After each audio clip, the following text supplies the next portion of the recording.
Welcome back to Seek Strength and welcome back to Seek Sten.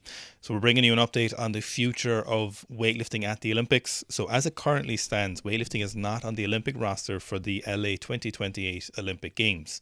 Currently for the Paris 2024 Games, the number of athletes allowed to participate has been largely cut as a form of punishment by the International Olympic Committee. Now, the sport has been removed from Los Angeles 2028 temporarily or under several stipulations due to large-scale corruption in the International Weightlifting Federation, or IWF, the weightlifting's governing body. This week, currently from the 12th to the 7th, there is an International Olympic Committee Executive Board meeting happening in Mumbai in India, and potentially this is where they will decide on the final spot or the final fate of weightlifting at the Olympic Games. Now, one of the other things being proposed this week under the Los Angeles 2028 Olympic Committee, or the specific organising committee for LA 2028, is their proposal for several different sports. Now, as it stands, there's 5 different sports being proposed for the Olympic Games, and there's several that haven't been included on this past Monday's proposal. Boxing, weightlifting, modern pentathlon, and breakdancing, otherwise known as breaking, are not on the Olympic roster. So weightlifting was very much not included in last Monday's proposal for the LA committees organising new sports, or sports to be extra included on top of what is already definitely included. So if things remain as they stand now, there will be zero Olympic weightlifting at LA at 2028. So this is going to be a major concern for most weightlifting coaches, most weightlifting clubs, most fans of weightlifting, which I assume you are if you're watching this video. When we look at the other sports, it's kind of obvious why these other sports aren't being included. So obviously boxing isn't in Paris in 2024. Boxing has had massive corruption issues. They're still ongoing currently. Modern pentathlon is a sport that is very much fading from the limelight at the moment. So modern pentathlon is not something that's massively growing. It's not something where there's a massive amount of inclusion for the majority of countries that are taking place in the Olympics. And that's something we'll talk about a small bit later on, of the kind of widespread nature of sport and how important that is. And then breaking was a very new inclusion to the Olympics. And so it's not a kind of massive leap of faith that you'd think breaking wouldn't be included in LA. Now, for me, one of the major conversation points isn't so much the exclusion of weightlifting or boxing or these other sports. For me, one of the major conversation points is the inclusion of certain other sports. So as the Olympics moves around from host nation to host nation, obviously there's a certain amount of input from those host nations. And when we look at the inclusion of these new sports that are being proposed, we have lacrosse, we have flag football, we have softball, we have baseball. Can't remember what the last, and squash. So in my opinion, and this is very much my opinion on this, squash is the only one of those that's a legitimate international sport, or that's regularly played by more than kind of 5 or 6 countries. We saw baseball and softball being played in Tokyo in 2021. The issue with that is there's only 6 nations competed in baseball in Tokyo in 2021. So 50% of everybody who played baseball won a medal. And that's really not the nature of Olympic sports. It's really not the way I feel Olympic sports should be going. The Olympics is a large-scale global event. And for me, the inclusion of these sports, when we see massive large-scale sports like weightlifting and boxing being excluded, that does cause a massive issue. If I had to make a bet, I would say weightlifting will probably be included provisionally for LA 2028, and it's likely what will happen is after that, then I would suspect we probably won't see weightlifting in the Olympics, to be frank. I would say, judging by how, if they're already threatening to remove it, and I would say unless things really drastically change in that regard, they probably won't include it after that. Now, things remain to be seen, but I suspect the fact that they gave them an out in the last couple of years, and they've given them any kind of opportunity, and they didn't just flat out kick them out and say you can never come back, makes me think they'll probably will include it in Los Angeles, and after that then we're just going to be in a sort of grey area. Now, of note for this particular thing, boxing not being included in preceding Olympics is something that is pretty bad for Ireland. Over half of Irish medals, or just about half of Irish medals, are won in boxing, which is a legitimate sport. So it's quite novel for us to be winning medals at the Olympics from a sport that's very, very legit like boxing. So on that side of things, it would be pretty terrible for Ireland if we did lose the sport of boxing from the Olympics.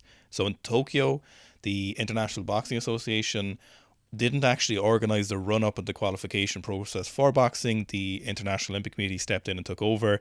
And this year in March, they actually de-recognised or delegitimised the International Boxing Association, or the IBA, as the governing body that they will correspond with for boxing, which is obviously a terrible sign. And I should let you know that the Boxing Association must have been very bad. Yeah, if you just get rid of it completely. And the IWF wasn't gotten rid of. So there's our standard for levels of corruption.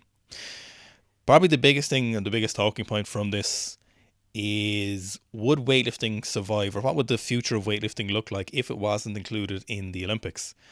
I think there's a possibility for a good, decent weightlifting scene if it wasn't included in the Olympics. And I think the good representation of a sport currently happening is jiu-jitsu. So jiu-jitsu has a huge amount, relative to a growing sport, a niche sport, amount of grassroots, amateur, non-professional athletes interested in it. And because of those athletes, there's been this opportunity for a reasonably large number of professional athletes to compete and win and make a very, very good living off Mexican ground karate or wrestling other men. It is, and women. It is something that I think is a good example of potentially what weightlifting could be.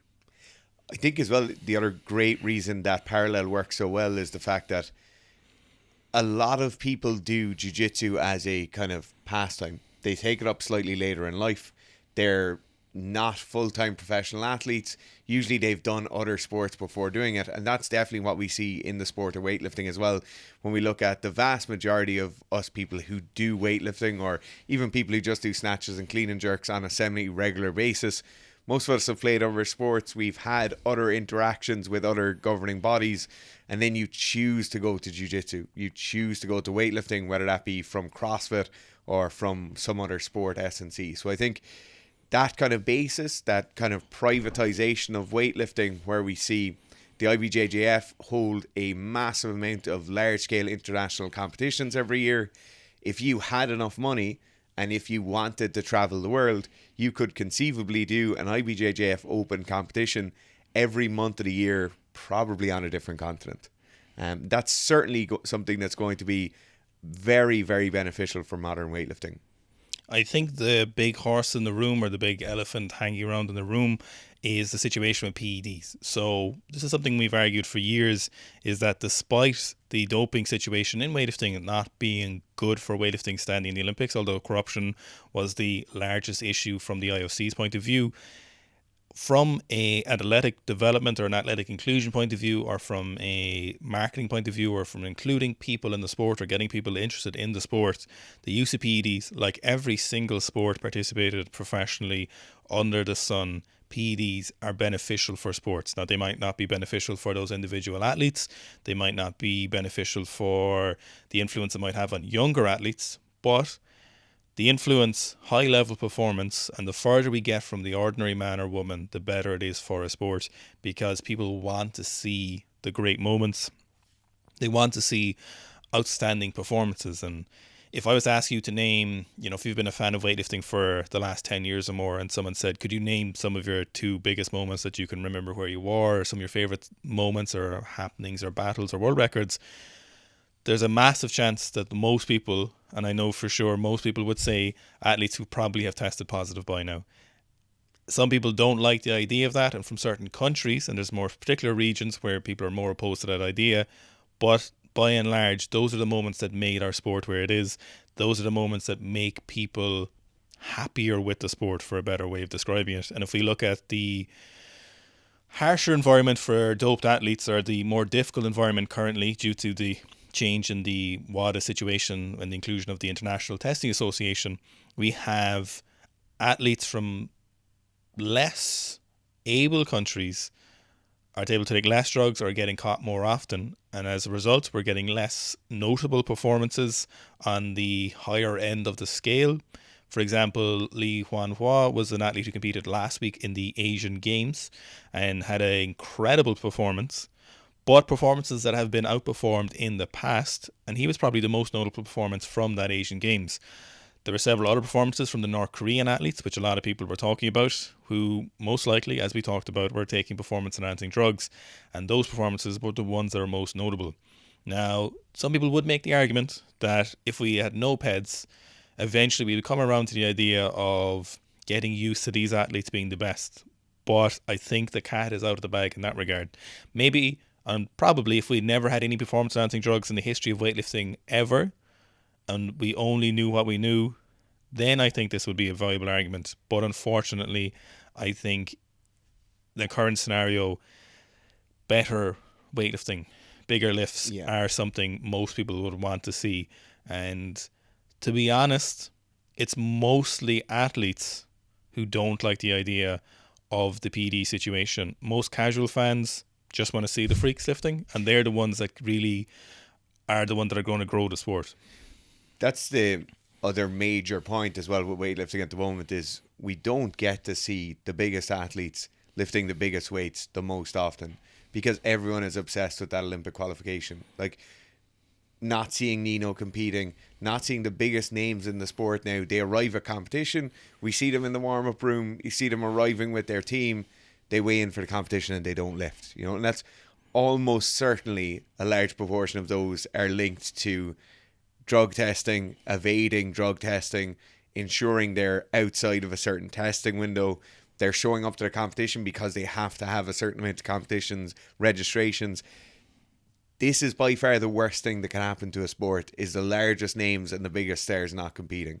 When we get people, imagine if you were to go and watch Ireland play a rugby match, the biggest rugby match of their life, and you see Johnny Sexton warming up and Johnny Sexton doesn't take to the pitch because maybe there's a possibility that he's on drugs and he doesn't want to get tested. Or you go and you travel to the World Cup and you want to see your 4 favourite players playing. 3 of our 4 favourite players don't turn up, And that's the real travesty here, is that in order for weightlifting to remain relevant and remain popular and remain financially viable for professional athletes, you have to have valuable, entertaining sport, and that just doesn't happen when people are ducking and diving and trying to dodge drug tests. Yeah, if we compare it to jiu-jitsu testing in jiu-jitsu, for example, is that good parallel for weightlifting, is essentially non-existent.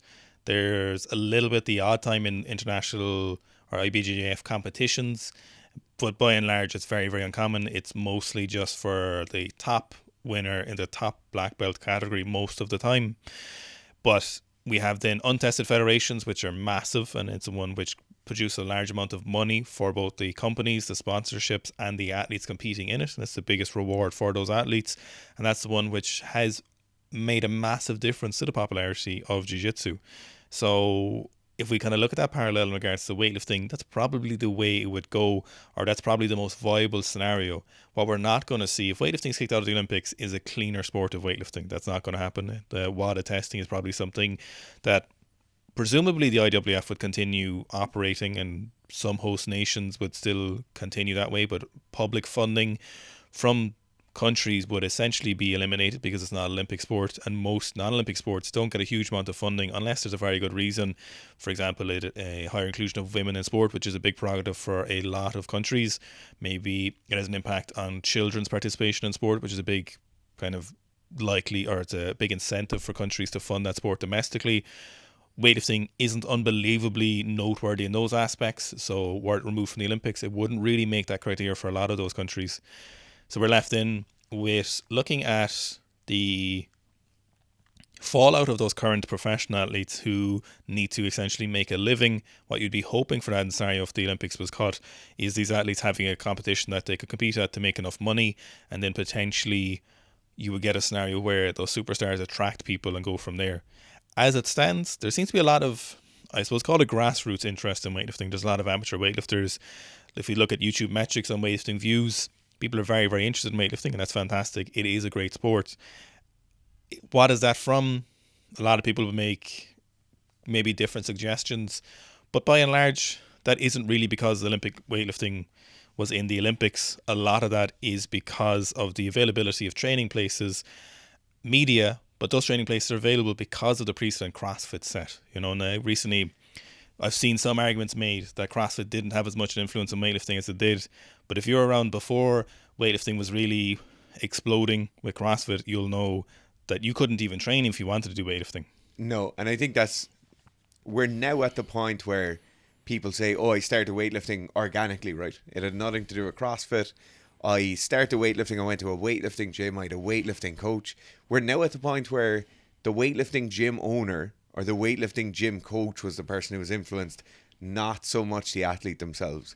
I'm very, very optimistic for the sport of weightlifting. I'm very optimistic for the fact that we'll have people performing the snatch and clean and jerk with great numbers and it being a very entertaining sport for many years to come.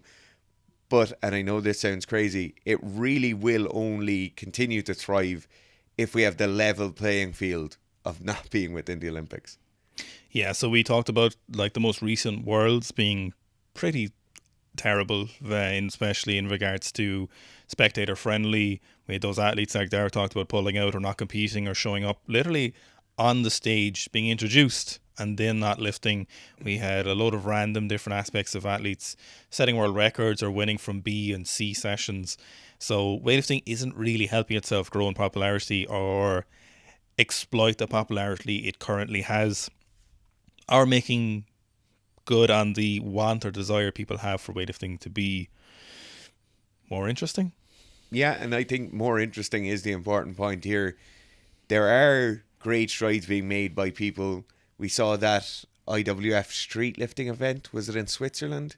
Yeah, well, no, they didn't support it this year. Okay, so they started supporting a great event. These kind of events are the kind of things that are in my head as things that are going to push the sport forward. Obviously, we have it coming from other sports such as powerlifting and calisthenics, where we have the street lifting movement starting to gain some traction. And definitely these kind of sports, these sports where everybody can take part in them, everybody can go to a relatively high level of competition and compete against other people from other nations without the need for that kind of IWF ownership over it. And as well, we have the ability to watch the best athletes competing at their best every year. Yeah, an unfettered bestness. So it is, of course, the future if weightlifting is kicked out of the Olympics is certainly uncertain, relies on a lot of different variables, but the way it's going currently, it doesn't look great for weightlifting as a sport if it continues to be treading water currently. I don't think it's great for the sport. It's certainly not getting more spectator friendly. It's not getting more interesting. The athletes aren't being given an opportunity to do what they do best, or they're not being put into a system and a set of weightlifting competition rules to do their best. So it will tell a lot. So it'll be interesting to see how the outcome of that executive board meeting goes this week and next week. I'm going to finish on a hot take. Go on. The only reason we'll have weightlifting in LA in 2028 is that the US do have some rising stars and they have more likelihood of medals with that sport being included. And that's popular. Yeah, that's very possible. Thanks, guys.